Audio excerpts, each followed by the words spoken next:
কাজিৰঙাৰ বছৰটো প্ৰথমটো বান আৰু এই বানত এতিয়া প্ৰাণী আমি দেখুৱাইছিলোঁ কিছু সময় পূৰ্বে এটা গড় পানীত আবদ্ধ হৈ পৰিছিল, লতাত ভৰি পাক খাই আবদ্ধ হৈ পৰিছিল, পানীত সাঁতুৰি নাদুৰি আহিছিল গড়টো আৰু অৱশেষত কিছু সময় পূৰ্বে গড়টো উঠি যাবলৈ সক্ষম হৈছে। কিন্তু সমান্তৰালভাৱে আমি আন এটা গড় দেখুৱাইছোঁ, গড়ৰ পোৱালি। এই গড়ৰ পোৱালিটো মানুহৰ ঘৰৰ পাছফালে আছে, আশ্ৰয় লৈ আছে, তাতে য'ত পানী আছে দেখুৱাইছোঁ আৰু পিছফালে দেখুৱাইছোঁ কাজিৰঙা ৰাষ্ট্ৰীয় উদ্যান, সাগৰ সদৃশ পৰিৱেশ। আৰু কাজিৰঙা ৰাষ্ট্ৰীয় উদ্যানলৈ উভতি যাব নোৱাৰে কাৰণ চৌদিশে কেৱল পানী পানী আৰু পানী। কণমানি মই দেখুৱাইছোঁ এটা গড়ৰ পোৱালি। আমাৰ নিউজ লাইভৰ কেমেৰালৈ চাইছে আমি দেখুৱাইছোঁ, এয়া গড়ৰ পোৱালিটো সাঁতুৰি নাদুৰি ভাগৰি পৰিছে গড়ৰ পোৱালিটো আৰু ভোকত আছে দেখুৱাইছোঁ, যথেষ্ট ভাগৰি পৰিছে কাৰণ বহুত দূৰৰ পৰা সাঁতুৰি নাদুৰি গড়ৰ পোৱালিটো আহিছে মানুহৰ ঘৰৰ পাছফালে, চিলজুৰিত মানুহৰ ঘৰৰ পাছফালে গড়ৰ পোৱালিটো আশ্ৰয় লৈ আছে। না ইফালে যাব পাৰে না সিফালে যাব পাৰে কাৰণ চৌদিশে কেৱল পানী পানী আৰু পানী। আৰু এতিয়া পানী প্ৰকোপ কমা নাই কাজিৰঙা ৰাষ্ট্ৰীয় উদ্যানত, যাৰ বাবে বন্য প্ৰাণীসমূহৰ হাহাকাৰ অৱস্থাৰ সৃষ্টি হৈছে। চৌদিশে দেখুৱাইছোঁ সাগৰ সদৃশ পৰিৱেশ। ৰাষ্ট্ৰীয় ঘাইপথত ইতিমধ্যে গধুৰ যান বাহনসমূহ বন্ধ কৰি দিয়া হৈছে আৰু এস্কৰ্ট দি নিয়া হৈছে লঘু যান বাহনসমূহ। দেখুৱাইছোঁ নিউজ লাইভৰ দৰ্শকক, এই গড়ৰ পোৱালিটো মানুহৰ ঘৰৰ পাছফালে বহু সময় ধৰি ইয়াত আশ্ৰয় লৈ আছে, যাব নোৱাৰে উদ্যানখনলৈ উভতি কাৰণ পানী, চৌদিশে কেৱল পানী পানী আৰু পানী।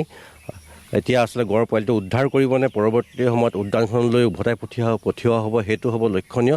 আৰু বন বিভাগৰ দল আৰু লগতে আৰক্ষী, কঁহৰ আৰক্ষীৰ দলে ইয়াত পহৰা দি আছে গড়ৰ পোৱালিটোক। ইতিমধ্যে পশু চিকিৎসকৰ দলো ইয়াত আহি উপস্থিত হৈছে গড়টো কাৰণ ভাগৰি পৰিছে যথেষ্ট। মানুহৰ ঘৰৰ পিছফালে মই যিহেতু আছোঁ, ঘৰৰ পিছফালে আমি দেখুৱাইছোঁ এইসকল বনৰক্ষী। আমি ঘৰৰ মানুহ যদি আমি পাওঁ, গড়টো কিমান দেৰি হ'ল মানুহৰ ঘৰৰ পিছফালে আমি দেখুৱাই আছোঁ, ঘৰৰ গৰাকী আছে। ৰাতিপুৱা আহিছিলে, এতিয়া আহি জিৰণি লৈছে, একো কৰা নাই আমাক, এতিয়া জিৰণি লৈ আছে, লগতে খেদাখেদি নাই কৰা। খেদাখেদি নাই কৰা, খেদাখেদি কৰিব নালাগে। আমি দেখুৱাইছোঁ এইসকল বনৰক্ষী, তেওঁলোকে ইয়াত পহৰা দি আছে। আমি নিউজ লাইভৰ দৰ্শকক দেখুৱাইছোঁ আৰু পশু চিকিৎসকৰ দল ইয়াত আহি উপস্থিত হৈছে আৰু পৰৱৰ্তী সময়ত গড়ৰ পোৱালিটোক কেনেদৰে খেদি পঠিয়াব, ইয়াৰ পৰা কেনেদৰে উভতাই পঠিয়াব। আপুনি পশু চিকিৎসক নেকি? আপোনাক বিচাৰিছোঁ অলপ। পশু চিকিৎসকৰ দল, গড়টো আপোনালোকে দেখিলে? হয়, দেখিলোঁ।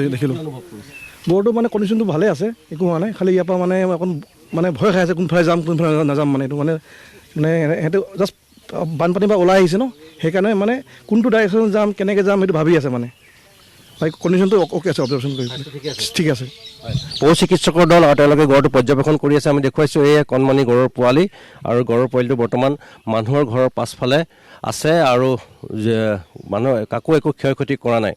আমি দেখুৱাইছোঁ এয়া গড়টো আহিব ধৰিছে, লাহে লাহে মানুহৰ ঘৰৰ দিশে আহিব ধৰিছে আৰু বন্যপ্ৰাণীৰ নাজল নাথল অৱস্থা কাজিৰঙাৰ বন্যপ্ৰাণী। না ইফালে যাব পাৰে না সিফালে যাব পাৰে, চৌদিশে কেৱল পানী পানী আৰু পানী। পানীৰ মাজত এয়া এশিঙীয়া অসম গৌৰৱ এশিঙীয়াৰ আৰ্তনাদ এয়া দেখুৱাইছোঁ। মাতৃৰ পৰা বিচ্ছিন্ন এই গড়ৰ পোৱালিটো আৰু ভোকে পিয়াহে ইয়াত আছে। কিন্তু বৰ্তমান চিকিৎসকে জনোৱা মতে, পশু চিকিৎসকৰ দল আহি উপস্থিত হৈছে যিহেতু, পশু চিকিৎসকৰ দলে জনোৱা মতে পশুটোৰ স্বাস্থ্য অটুট আছে, ঠিকেই আছে বুলি জনাইছে। কিন্তু যদিহে বহু সময় ধৰি ইয়াত থাকিব লগা হয়, নিশ্চিতভাৱে এই গড়টোৰ স্বাস্থ্যৰ অৱনতি ঘটিব। কিন্তু বৰ্তমান গড়টো মানুহৰ ঘৰৰ পাছফালে যিহেতু আশ্ৰয় লৈ আছে আৰু পৰৱৰ্তী সময়ত কেনেদৰে গড়টো, মোৰ পৰা মাত্ৰ এখন জেওৰা দেখুৱাইছোঁ, ঘৰৰ পিছফালে জপনা, আৰু এই গড়ৰ পোৱালিটো বৰ্তমান ইয়াত আছে আৰু পৰৱৰ্তী সময়ত কেনেদৰে উদ্যানখনলৈ যাব সেয়া হ'ব লক্ষণীয়।